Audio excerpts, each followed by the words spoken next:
હા, બાપની પડખેથી દીકરી વહી જાય, બાપને ખબર નથી હોતી કોણ ગયું એ. આ સરકારને કહો ને કાયદો કરી નાખે. શું બાંધવાની જરૂર છે? બ્લેક કાચ ગાડી ના હોય તો મેમો આપી દેવાનો. શું કામ? બ્લેક કાચ નો નિયમ નથી. આ મોઢે બાંધી નીકળે છે, છોડાવી દો ને એટલે નક્કી થઈ જાય કોણ ક્યાં હાલ્યું જાય છે. કોણ આ દેશમાં ન્યાયથી જીવે છે સાહેબ? ઈમાનદારીથી કોણ જીવે છે? એક મેચમાં ફટકો મારવા વાળો, સિક્સ મારવા વાળો, એને કરોડો રૂપિયા સરકાર આપે છે.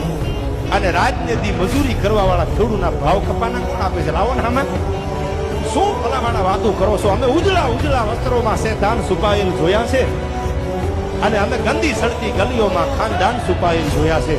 અમે ઝૂંપડપટ્ટીમાં ખાનદાન માણાને જોયા છે, અને અમે બંગલામાં ધોળા લુગડાની હરામીને જોયા છે. હો, અમે ઉજળા ઉજળા વસ્ત્રોમાં શેતાન છુપાયેલ જોયા છે, અને અમે ગંદી સડતી ગલીઓમાં ખાનદાન છુપાયેલ જોયા છે. અમે ત્યાગ સરાફત નેકીથી મૂંગે મોઢે સેવા કરતા નિર્ધનતાની ભઠ્ઠીઓમાં ઇન્સાન છુપાયેલ જોયા છે.